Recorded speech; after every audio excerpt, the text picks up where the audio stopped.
Bonjour à tous, bienvenue sur cette nouvelle émission. Radio Charonne. Radio Charonne, je le rappelle, est une radio associative qui a vu le jour il n'y a pas si longtemps que cela, mais qui a déjà vu passer un bon nombre de participants. Il y a eu des amis, des habitants, des jeunes, des partenaires, et j'en passe, qui ont pu contribuer et témoigner ou tout simplement nous faire part de leurs ressentis, leur savoir, leurs réflexions sur les différentes thématiques qui ont été abordées. Nous arrivons déjà à la 9e émission. Beaucoup de sujets ont été traités, des sujets de réflexion, des sujets sur la solidarité, le confinement et l'après-confinement, sur les sciences de l'éducation, sur l'environnement, le sport, etc. Et cette radio a été créée, et si elle est toujours là, c'est grâce à la participation de chacun. Pour tout simplement vous dire, chers amis, que cela nous amène à la notion de participation. C'est donc cette thématique qui sera abordée, et plus précisément la participation des habitants. Voulez-vous en savoir plus? Savoir d'où vient la participation? Pourquoi participer? Ou bien encore les différentes formes de participation et bien plus. Je vous laisse donc avec Monsieur Yaya. Bonne écoute.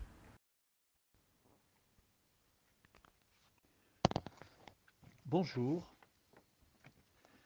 Aujourd'hui, je vous propose d'aborder la question relative à la participation des habitants. Alors, notre pays fonctionne sur la base d'un système de démocratie représentative, c'est-à-dire que le peuple délègue le pouvoir de décision en élisant des représentants sur la base d'un programme. De ce fait, le peuple s'en remet aux élus. On serait un peu dans une position de spectateur. C'est un peu l'idée, tu peux dormir sur tes deux oreilles, je m'occupe de tout. Ce qui serait ou devait être de l'ordre d'un projet politique, nous avons vu progressivement ce projet-là devenir en quelque sorte une prestation politique. Dans le modèle de la démocratie directe, la décision est prise directement par le peuple au moyen d'une assemblée ou d'un référendum. On est plus, cette fois-ci, dans l'idée du statut d'auteur. La démocratie participative, elle est à mi-chemin entre ces deux types de modèles. Elle s'est développée notamment en réponse aux limites temporelles, c'est-à-dire les échéances électorales s'inscrivent dans une durée qui est de 5 ans, 6 ans, 7 ans. Et par ailleurs, elle a aussi une limite catégorielle, c'est-à-dire notamment concernant les étrangers qui sont exclus du vote. C'est un peu les limites de la démocratie représentative, donc liées à la temporalité et bien sûr à l'intégration des étrangers.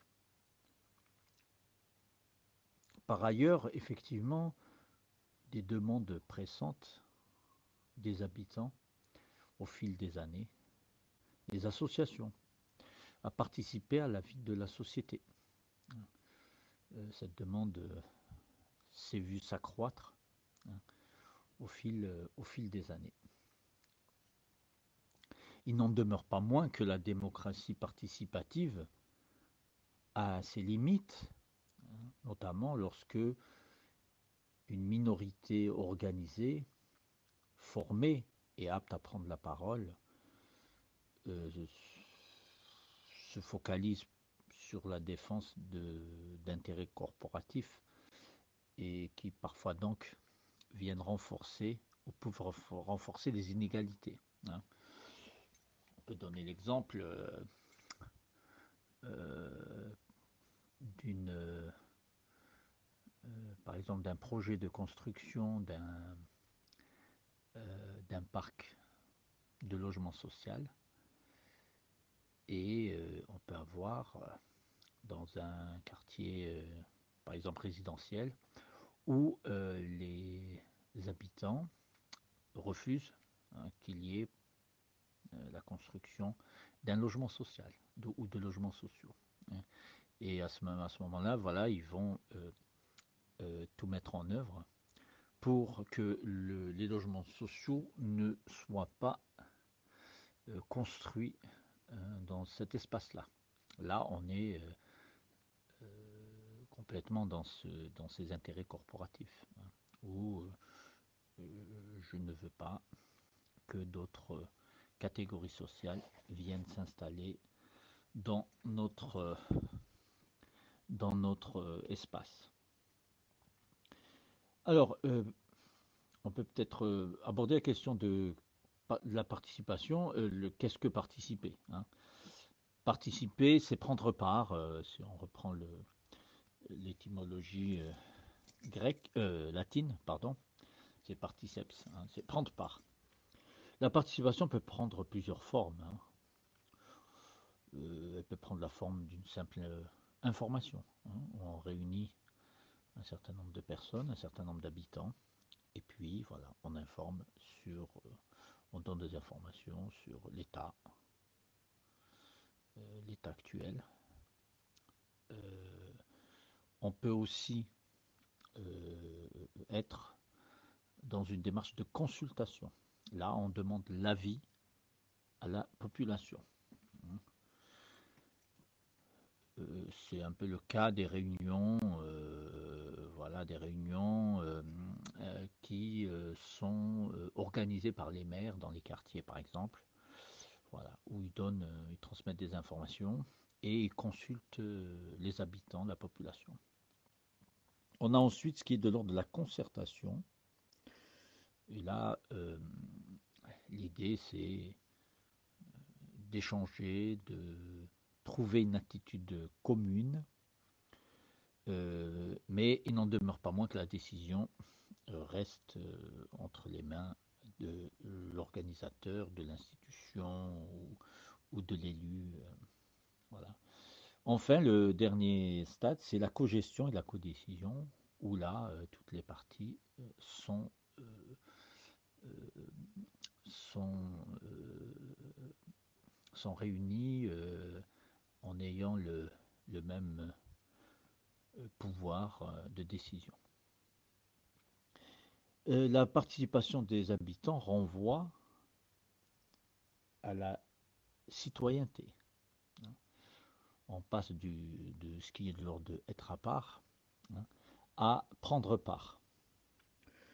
Elle a une vertu éducative, puisqu'elle permet à chacun, hein, de s'inscrire dans un territoire, de prendre place dans ce territoire et d'agir aux côtés d'autres sur ce territoire. Cela renforce le sentiment d'appartenir à une même communauté de destin. Et effectivement, c'est aussi un apprentissage de l'intérêt général. Hein. C'est au-delà de la prise de parole, c'est agir dans l'intérêt général, dans une démarche aussi partenariale. Hein. On a des réunions où vous allez retrouver des habitants, des professionnels, des élus, des acteurs divers et variés, hein, qui se retrouvent ensemble pour voilà, échanger, discuter, mettre en place des projets, évaluer une situation, etc. La participation, elle peut être de deux ordres. Vous avez la participation qui est plutôt descendante, hein. C'est le pouvoir qui sollicite les habitants à participer. À participer, et puis vous avez la participation ascendante, où ce sont les habitants des associations qui s'organisent, hein, pour mettre en œuvre un projet, pour transformer une réalité, hein, et en étant donc force de proposition et force d'action.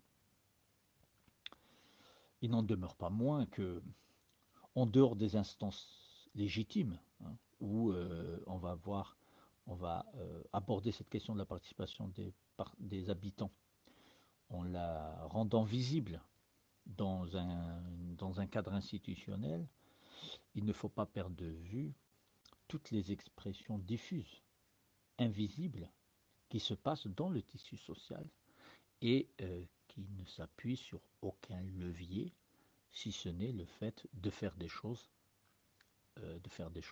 ensemble, hein. Donc, élément très important, euh, puisque les citoyens, les habitants, n'attendent pas que d'autres viennent les voir pour euh, leur proposer de s'organiser, de participer, hein. Il y a des situations, il y a des réalités qui ont lieu à l'abri, on va dire à l'abri des regards institutionnels. La participation, lorsqu'elle existe, touche des publics qui ne sont pas visés initialement, hein. Euh, c'est le cas, euh, c'est le cas qu'on va retrouver dans de nombreuses situations. Dans de nombreuses participations, aussi l'individu n'est pas appréhendé comme habitant, hein, mais plutôt comme un parent. Lorsque le parent est invité par exemple à une réunion avec un enseignant ou une enseignante, il peut être appréhendé comme un locataire, comme un syndicaliste, comme un militant. Euh, donc, il est appréhendé ou abordé sous un certain angle, et du coup, quelque part, donc, il peut être confiné à ce statut-là. Alors, maintenant, on peut parler un peu des préalables nécessaires aux démarches participatives, hein. L'un des premiers préalables, c'est bien sûr de construire sur le long terme la relation avec les habitants, hein. Cela permet une reconnaissance mutuelle, cela permet aussi de renforcer une relation de confiance, une estime de soi.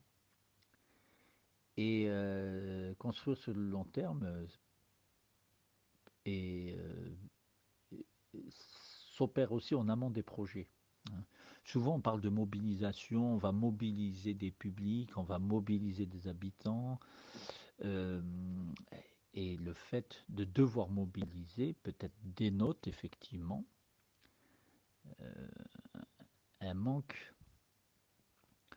de démarche participative inscrite dans le temps, enracinée dans la démarche, etc. Le deuxième élément, c'est s'entendre sur le sens de la démarche, c'est-à-dire un peu le pourquoi. Pourquoi est-ce que nous nous retrouvons? Sur quoi nous nous engageons? Sommes-nous d'accord sur l'idée force qui nous réunit? Après, bien sûr, vous avez les modalités de participation, c'est-à-dire voilà le comment, hein, comment on fonctionne, à quelle heure on se réunit, qui se réunit, comment on va fonctionner, sur quelle fréquence on va fonctionner, quelle durée, etc.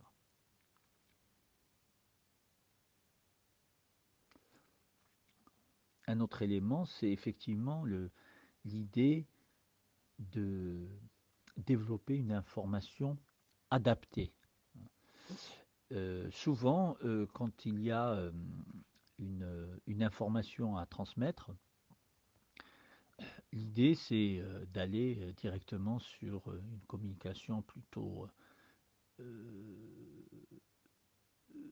euh, écrite, hein, affichée, avec un affichage, euh, avec voilà, des informations précises, mais on oublie tous les publics qui ont des difficultés à lire, ont des difficultés à comprendre le sens des mots.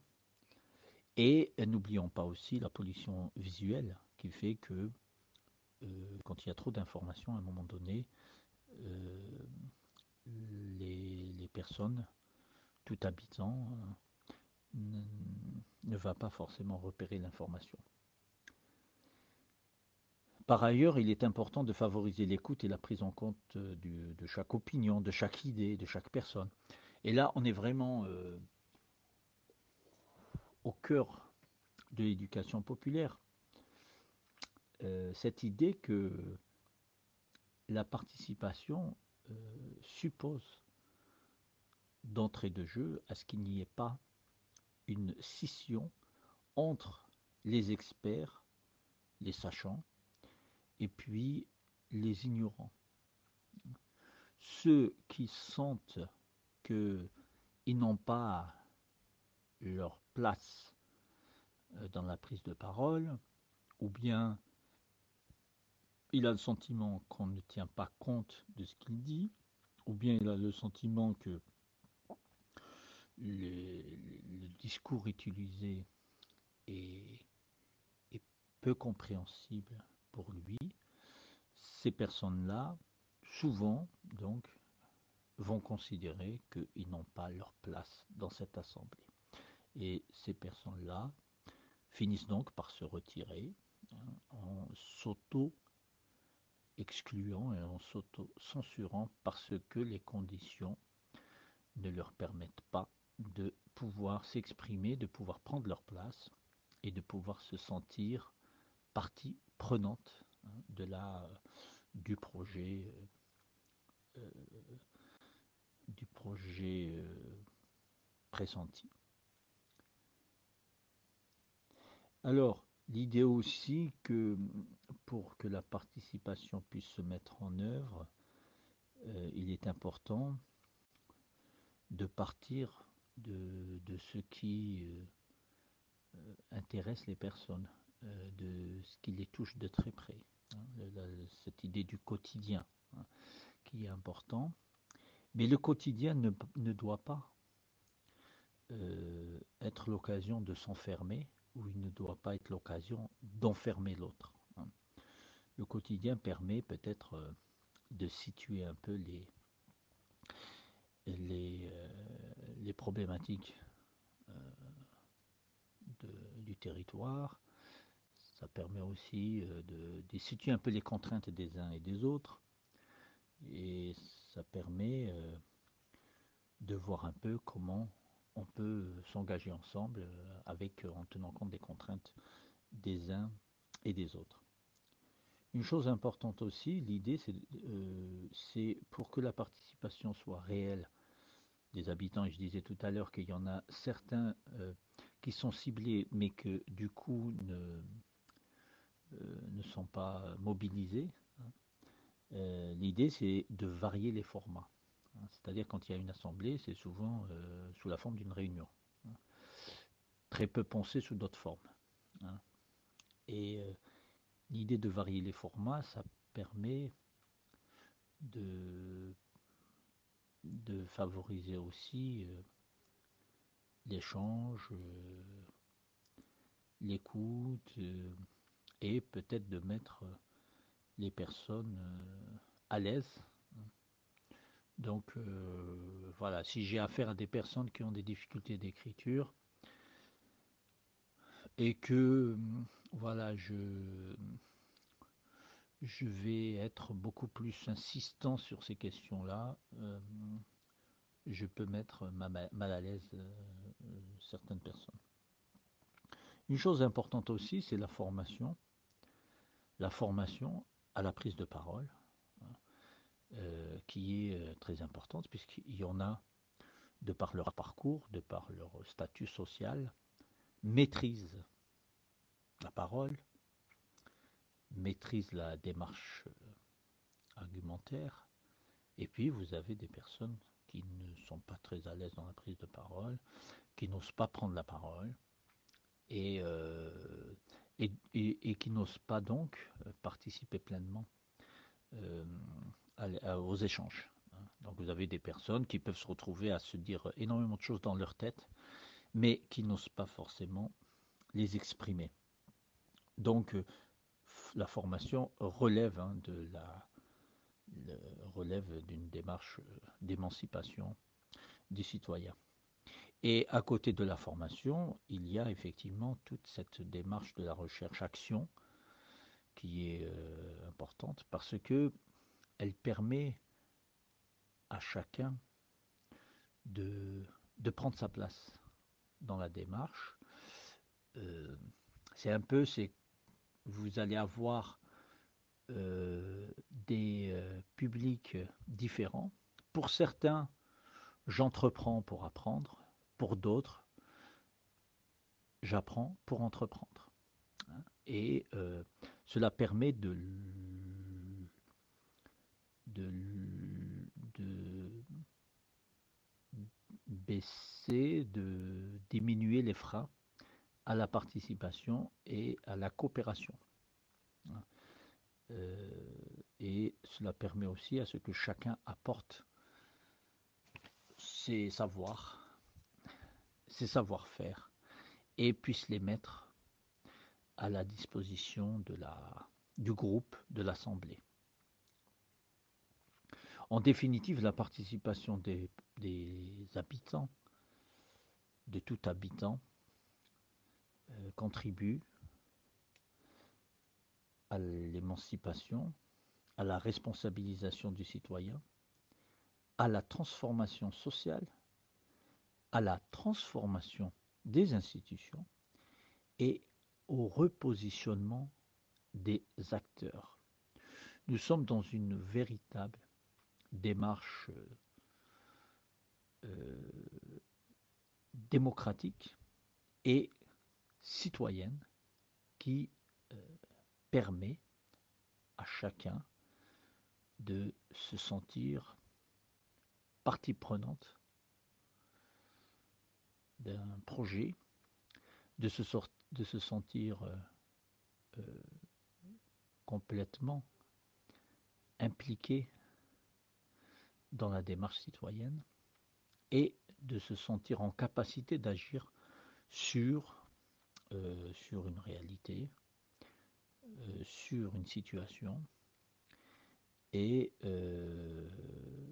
d'agir pour la transformer, d'agir avec d'autres, et d'agir pour la transformer dans des conditions optimales, hein, de réciprocité, de confiance et de reconnaissance mutuelle. Voilà, j'espère que euh, les, les éléments apportés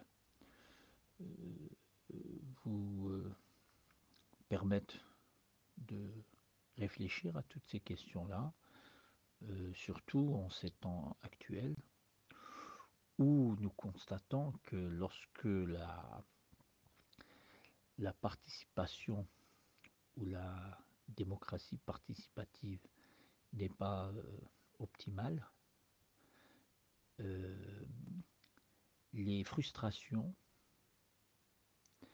les colères finissent par s'exprimer dans les rues, finissent par troubler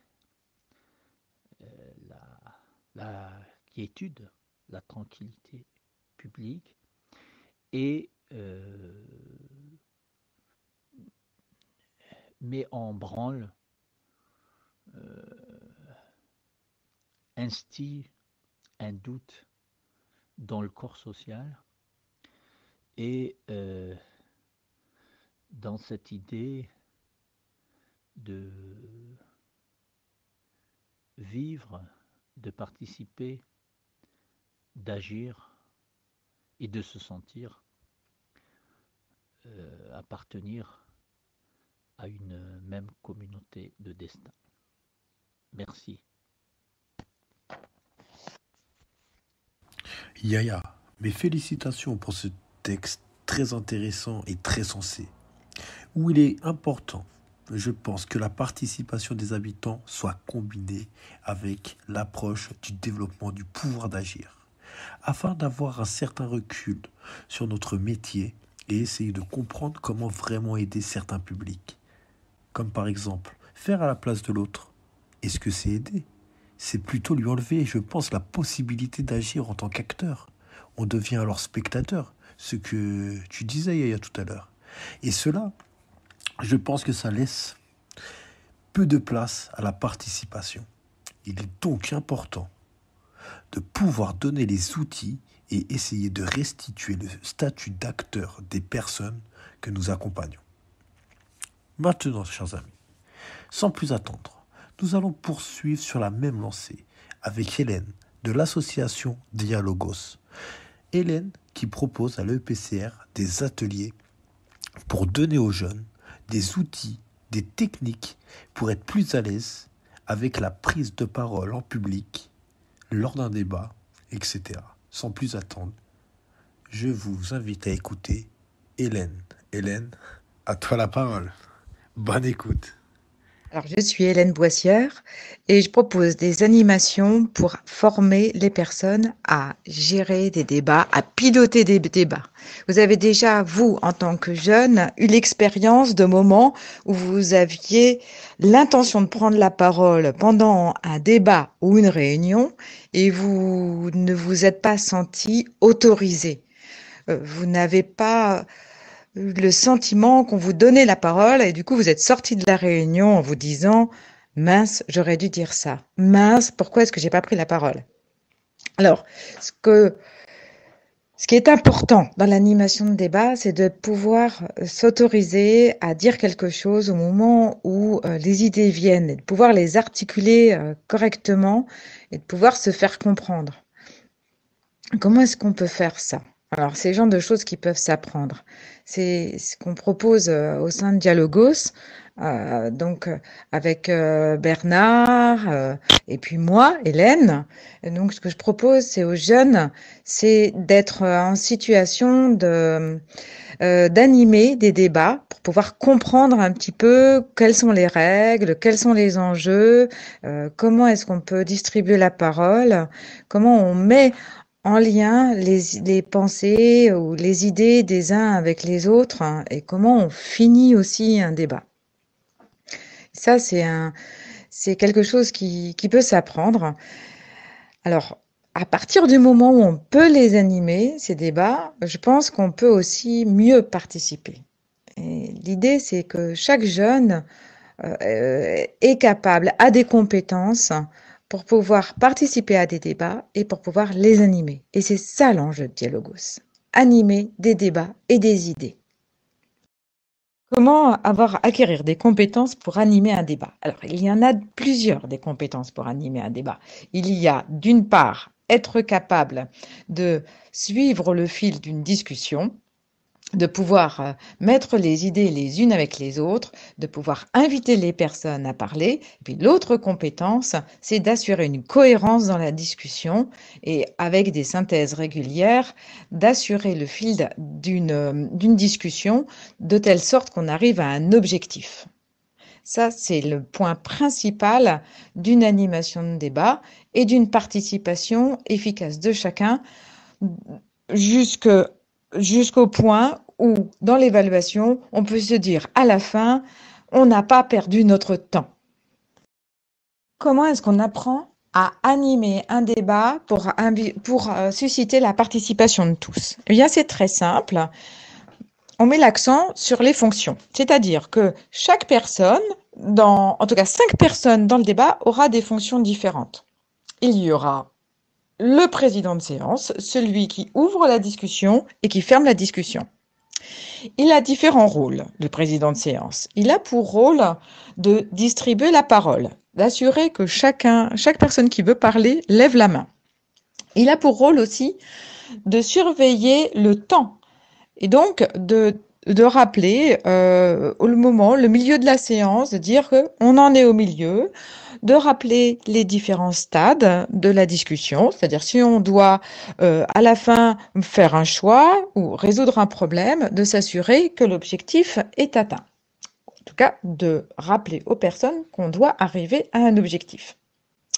Ensuite, il garantit aussi que chaque personne qui a besoin de prendre la parole le prenne et que chaque personne qui n'ose pas prendre la parole est invitée à la prendre. D'autre part, il va s'assurer également que les propos de chacun sont corrects, qu'ils ne sont pas grossiers, qu'ils ne sont pas dévalorisants vis-à-vis de l'autre personne et qu'ils sont bienveillants. Ça, c'est le rôle du président de séance. Il y aura aussi un autre rôle qui est celui du reformulateur. Ce rôle de reformulateur consiste à rappeler à certains moments de la discussion une ou deux idées qui ont été dites. Alors, ce reformulateur a un rôle principal qui est d'assurer l'écoute, d'assurer aussi que chacun a bien compris ce qui a été dit par une personne. On choisit très souvent parmi les personnes, on choisit un reformulateur pour développer l'écoute. Aussi pour prendre conscience que dans un débat, très souvent, on a l'esprit ailleurs. Donc, quand on attribue à quelqu'un ce rôle d'observateur, de reformulateur, il se rend compte que finalement, il n'a pas écouté. C'est un très bon apprentissage, cette prise de conscience.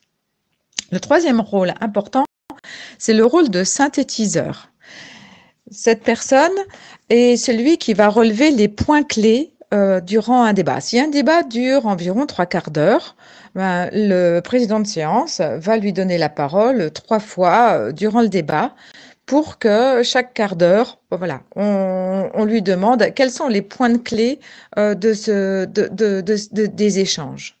Et il va relever donc les 3 mots-clés qui vont synthétiser le quart d'heure de débat. Et très souvent, quand il y a eu opposition entre 2 points de vue, le synthétiseur va apporter l'élément contradictoire ou les liens entre les 2 idées les plus importantes. C'est important pour le débat, pour assurer le fil de la discussion. Si dans un premier temps, on a choisi d'avoir un brainstorming et dans un deuxième temps de choisir par exemple 3 pistes de discussion ou 2 pistes, le synthétiseur va nous aider en relevant les 3 points clés du brainstorming par exemple.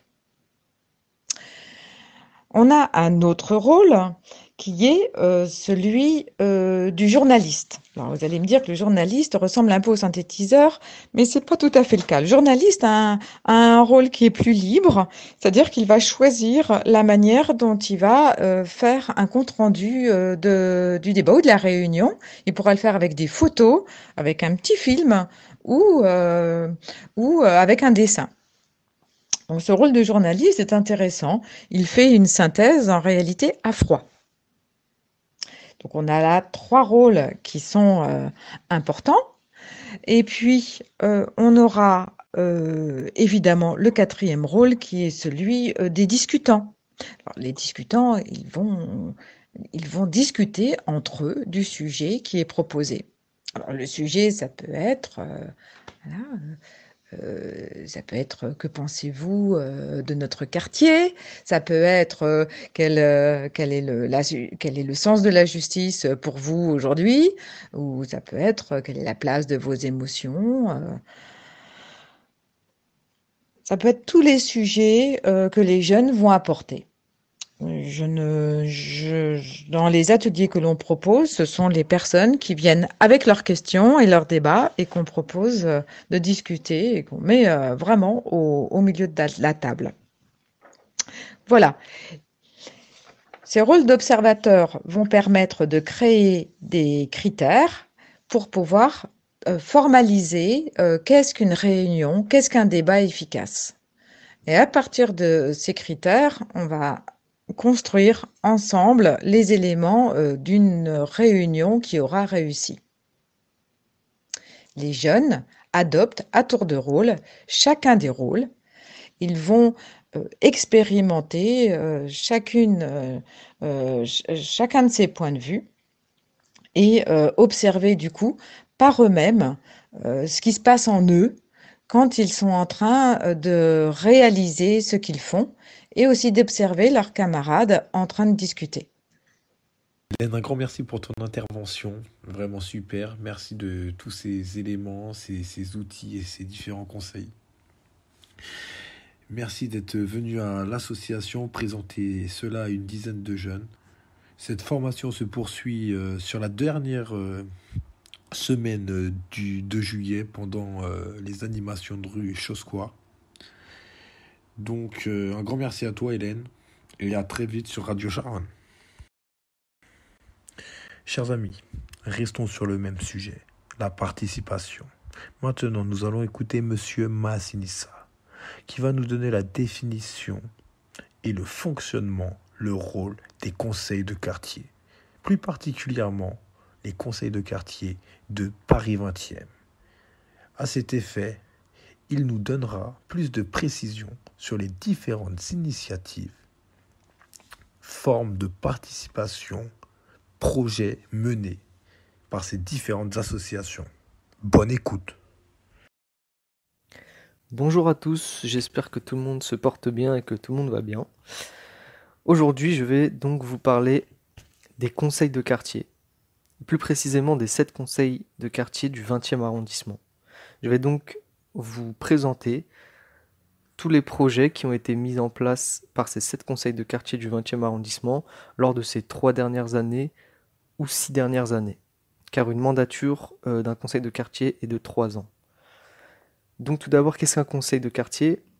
C'est une structure associant des habitants d'une grande ville à la gestion municipale. Les conseils de quartier peuvent être consultés par le maire et formuler des propositions sur toute question concernant le quartier ou la ville. Le ou la maire peut également les associer à l'élaboration, à la mise en œuvre et à l'évaluation des actions qui intéressent le quartier.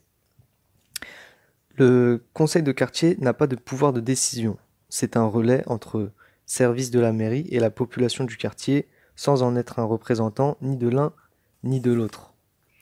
Donc le fonctionnement des 7 conseils de quartier du 20e a beaucoup évolué et donc depuis 2014, toutes les réunions et projets des conseils de quartier sont ouverts à tous les habitants, toutes les associations, et les associations sont des membres de droit de ces conseils, ainsi que 42 conseillers et conseillères qui sont tirés au sort.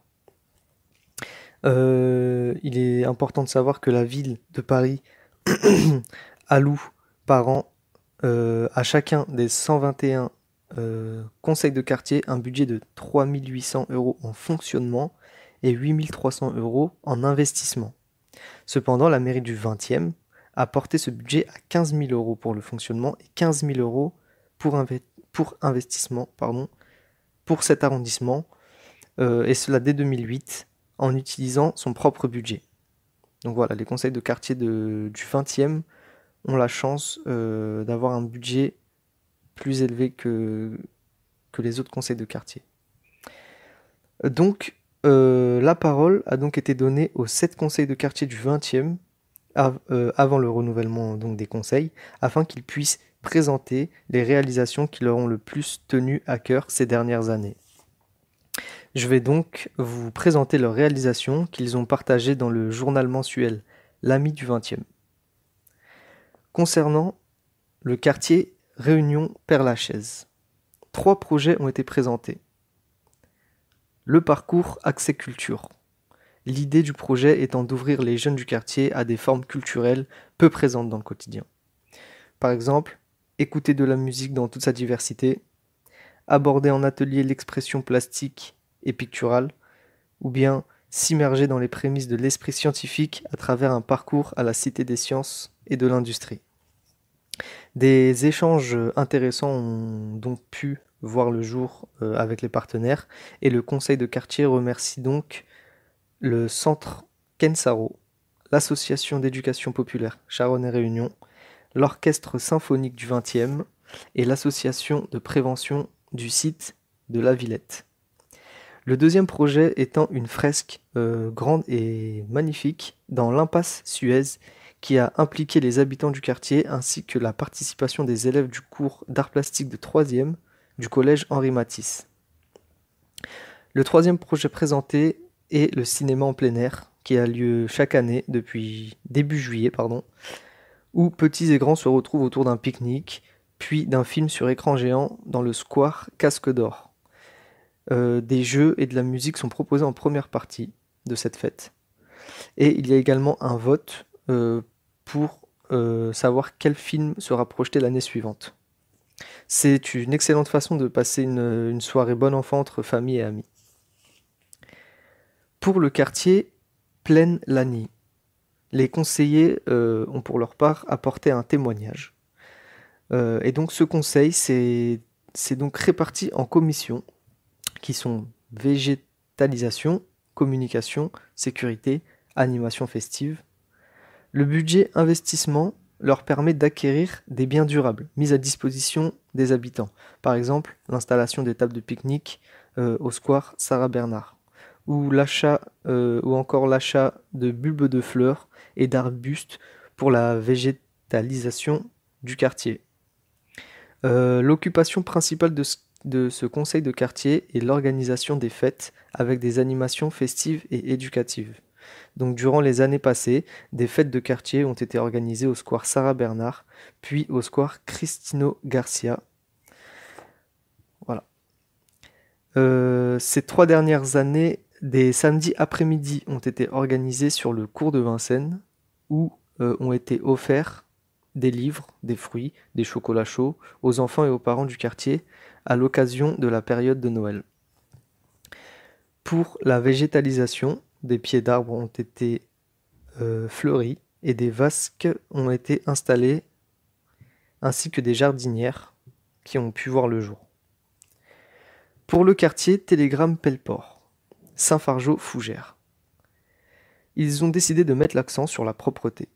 Ainsi, le conseil de quartier a organisé à 5 reprises des matinées propreté avec présentation et documentation sur le tri sélectif, les encombrants, les déchets, les mégots, la végétalisation.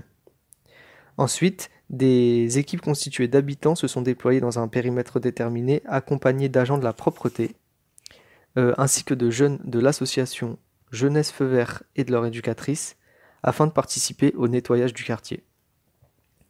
Des actions auprès des enfants de l'école Télégraphe ont été réalisées sur la propreté et le tri, où le conseil a donc été présent et a participé à ça.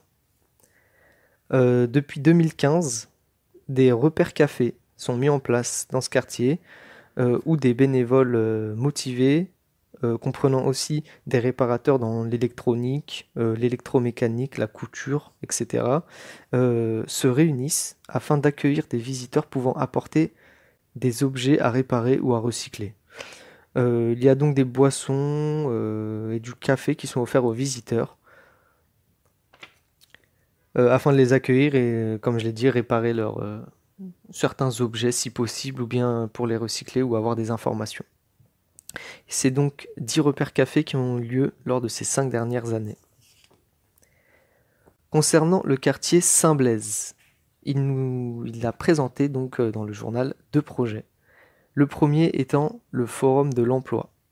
Il y a donc eu la 5e édition qui a eu lieu en 2020 à la bibliothèque Marguerite Duras avec plus de 300 visiteurs et environ 25 organisations à la recherche de profils.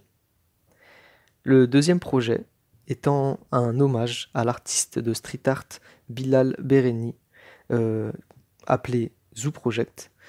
Donc un travail sur plusieurs mois dont une partie en collaboration avec le quartier Réunion Père-Lachaise, a permis de saluer la mémoire de cet enfant du quartier, décédé en 2013 à l'âge de 23 ans. Il y a donc eu un accrochage de photos au jardin Casque d'Or, puis une exposition à la bibliothèque Louise Michel autour de 9 ouvrages édités sur son travail. Puis il y a eu une projection d'un film. Et ensuite, il y a eu l'inauguration de la place qui porte désormais le nom de Bilal. Cette inauguration a eu lieu dans un moment digne et chaleureux qui a rassemblé famille, amis et habitants. Cet hommage s'est étalé sur la période de printemps 2018 à été 2019. Passons maintenant au quartier Gambetta, qui fut à l'initiative de plusieurs projets comme l'installation de plusieurs stations de gonflage de pneus avec l'association Paris en selle, ou encore avec l'association Paris Extramuros, la construction de boîtes à livres à disposition dans le quartier. Ce conseil a également participé et financé le conseil de quartier le conseil de quartier Amandier, l'événement Noël de toutes les couleurs. À présent, passons au conseil de quartier Amandier-Ménilmontant. Ce conseil de quartier accompagne des initiatives particulières et propose des micro-soutiens financiers pour des actions associatives, comme par exemple les portes ouvertes des artistes de Ménilmontant, le festival du Rattray, les portes ouvertes des foyers amandiers et mûriers, mais aussi Noël de toutes les couleurs, qui est une fête de fin d'année, comme je le disais un petit peu précédemment, donc en collaboration avec le conseil de quartier Gambetta. D'autres projets sont en cours actuellement, comme l'implantation de boîtes à livres dans ce quartier, mais également la propreté du quartier via la création et l'installation de panneaux mobiles. On a comme exemple des marquages au sol, des autocollants pour poubelles, des panneaux anti-mégots, etc. Et pour finir, le dernier conseil de quartier étant celui de Belleville. Donc tout d'abord, il apporte son soutien aux événements annuels et projets associatifs. Donc quelques exemples, les ateliers d'artistes de Belleville, les portes ouvertes, des tournois de poésie Grand Slam, les centres sociaux, etc. Un journal est produit, Belleville Notre Quartier, donc c'est le nom du journal, qui est produit 3 fois par an. Les articles sont écrits par les conseillers ou les partenaires associatifs. Un réaménagement a eu lieu, donc le réaménagement du boulevard de Belleville, qui a été effectué suite à une ancienne attente des habitants, ce qui a permis d'aménager le terre-plein Maronite dans le quartier de Belleville. Ensuite, un projet de végétalisation a vu le jour, et après 1 an de plantation, la rue en vierge a repris des couleurs. Un bon point donc pour le quartier Belleville. Un autre projet étant le projet interquartier nommé Respirons mieux dans le 20e a été lauréat dans l'arrondissement. Une grande réussite donc. Autre projet, des journées des artisans ont été organisées pour impulser une dynamique autour des métiers et ateliers des artisans. Ces journées ont donc permis aux visiteurs de découvrir des lieux de fabrication et de savoir-faire dans Belleville. Cette dynamique a d'ailleurs permis la création de l'association Artisans de Belleville qui organise désormais ces journées qui se tiennent mi-octobre. Voilà, c'était un résumé récapitulatif concernant les activités et projets que tenait à faire partager chaque conseil de quartier du 20e arrondissement. Bien entendu, des multitudes d'autres projets ont été mis en place, mais ceux que je viens de citer dans cette rubrique leur tenaient le plus à cœur. Merci au journal L'Ami du 20e, où toutes ces informations et bien plus sont disponibles. Merci à tous pour votre écoute. Je vous souhaite une bonne écoute pour la suite, une bonne journée. Tenez-vous bien, portez-vous bien et au revoir. Un grand merci à toi, Massy, pour toutes ces précisions. Et un grand merci à Paris 20e, vraiment un grand quartier, je dirais, qui, comme beaucoup de gens disent, fait penser à un petit village où on peut vraiment observer, sentir ces différentes formes de participation pour le coup à travers vraiment des différentes actions qui sont mises en place sur le territoire. Un grand merci. Maintenant les amis, l'émission arrive, touche à sa fin. Mais nous allons nous quitter avec un sujet qui reste dans le thème bien évidemment. Car sans cela, il n'y aurait rien, aucune construction, aucune participation. Donc très chers amis, je vous invite à écouter Aline sur un sujet vraiment très intéressant, le respect. Bonne écoute. Bonjour à toutes et à tous. Je vais aborder aujourd'hui la notion de respect qui nous est à tous très chère, quelle que soit notre provenance ou origine sociale. S'il est important de respecter autrui, que ce soit les adultes, nos proches, nos camarades, nous sommes également, en tant qu'individus, en demande de respect. Mais que signifie le respect? Comment respecter autrui et être respecté en retour? Cette notion, bien qu'elle soit familière, reste malgré tout complexe à définir et à comprendre. Étymologiquement, le mot respect vient du latin respectus, qui signifie plus particulièrement égard, considération. Respecter quelqu'un, c'est donc être attentif à ce qu'il peut ressentir, avoir de la considération pour lui, accepter ses différences, même si l'on est en désaccord avec ses idées et ses actions. D'ailleurs, si l'on se fie à sa définition, le respect, c'est un sentiment qui incite à traiter quelqu'un avec égard, considération, en raison de son âge, de sa position sociale, de sa valeur ou encore de son mérite. Si ces explications peuvent sembler évidentes, il reste toutefois quelques éléments à spécifier. Chez Kant, célèbre philosophe allemand et penseur des Lumières, le respect est un sentiment moral spécifique, distinct de l'inclination et des autres sentiments, qui ne provient pas comme eux de la sensibilité, mais qui est un produit de la raison pratique et de la conscience de la nécessité qu'impose la loi morale. Par là, nous pouvons entendre que le respect, c'est le sentiment moral qui vient de la raison et qui consiste à ne pas réduire l'autre au statut de moyen. Toutefois, il convient de s'arrêter sur un point crucial. Si Kant dit que c'est le sentiment moral, cela signifie que c'est le seul, l'unique sentiment moral.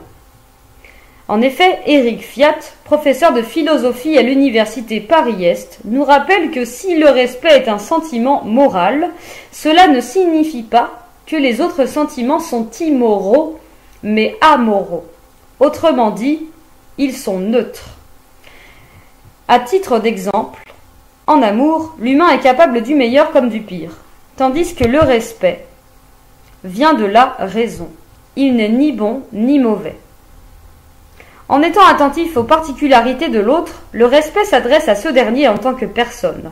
Il le distingue du personnage. Lorsque l'on s'intéresse à l'autre en tant que personne, nous portons un regard indépendamment de ses qualités et de ses défauts, à l'inverse du personnage. En somme, le respect, c'est le sentiment moral qui vient de la raison et qui s'adresse à l'autre en tant que personne. Le respect est le contraire de la violence. La violence et le respect sont, en d'autres termes, antinomiques. Contre toute attente, ce n'est pas le contraire de la douceur. Mais hélas, qui ne sait que ces loups doucereux, de tous les loups, sont les plus dangereux, a souligné Charles Perrault dans le célèbre conte du Petit Chaperon Rouge. La frontière entre douceur et violence est parfois très mince. On peut, en étant très doux, être aussi très violent. En revanche, on est violent quand il y a violation, autrement dit irrespect de la personne et de ses droits. La violence réduit l'autre au statut de moyen, au statut d'objet. Comme nous l'avons évoqué antérieurement, être respectueux, ce n'est pas réduire autrui au statut de moyen, mais le regarder toujours comme une fin en soi. Réduire une personne au statut de moyen, c'est donc immoral, pour rejoindre les idées de Kant. La violence est toujours la réduction de l'autre au statut de moyen, autrement dit, au statut d'objet. Mais alors, comment y parvenir ? Nous pourrions penser que le respect est lié au sentiment d'empathie ou encore de sollicitude, dans le sens de l'affect à l'égard d'autrui. Toutefois, force est de constater qu'il est compliqué d'éprouver un sentiment d'empathie ou de la compassion envers tous les individus. Aussi, ce sentiment est possible seulement si la personne en face nous permet de percevoir sa souffrance. Comme il a été évoqué précédemment, le respect vient de la raison. Les autres sentiments sont plutôt irrationnels. Kant nous dit encore que pour arriver à la raison, pratiquons l'exercice de notre pensée élargie. L'idée consiste dès lors à ne pas réduire autrui à ce qu'il est maintenant et ici, en pratiquant une gymnastique de la raison dans le temps, mais aussi dans l'espace. Pour être respectueux, il ne faut donc pas hésiter à jouer sur toute la gamme des temps et des modes. Prendre en considération ce que la personne a été, mais aussi ce qu'elle sera dans le futur, puisqu'elle ne doit pas être réductible à ce qu'elle est ici et maintenant. Souvenons-nous de la célèbre histoire de Karaba dans Kirikou. Comme nous l'a souligné son grand-père, si Karaba est méchante, c'est parce qu'elle souffre. Il est également important de prendre en considération les modes et le contexte, ce qu'a vécu la personne. Le respect ne demande pas de se mettre à la place, mais de faire un pas de côté. La violence n'a pas d'autre origine que de s'enraciner dans son propre point de vue. Le respect, c'est donc faire preuve d'ouverture pour comprendre la position de l'autre et avancer vers davantage de tolérance. Enfin, si cette réflexion permet d'élargir la vision que nous pouvons avoir de la notion de respect, nous pouvons en déduire un élément majeur. Si le concept de respect est un sentiment moral qui relève de la raison, il signifie également avoir conscience de ce qu'on laisse à autrui. Nous pouvons rattacher tout notre raisonnement à la question de l'environnement. Lorsque l'on jette ou que l'on oublie un déchet, un morceau de papier, ce n'est pas seulement un bout de papier ou un petit sac plastique oublié. C'est aussi penser à celui ou celle qui va le ramasser derrière, qui va donc en subir les conséquences. C'est aussi penser à l'incidence que cet oubli peut avoir sur le monde, ou sur tout le monde, si tout le monde faisait de même. Prendre soin de notre environnement, c'est aussi penser à son prochain. C'est laisser l'endroit aussi propre que nous l'avons trouvé en rentrant, voire même plus propre. À titre d'exemple, nous pouvons penser à toutes ces personnes qui, dans l'ombre, nettoient derrière nous. Le personnel d'entretien, qui occupe une place majeure dans toute institution, ou tout simplement dans tous les endroits où nous sommes de passage. N'oublions pas, être respectueux, ce n'est pas réduire autrui au statut de moyen. Et la violence est toujours la réduction de l'autre au statut de moyen, au statut d'objet.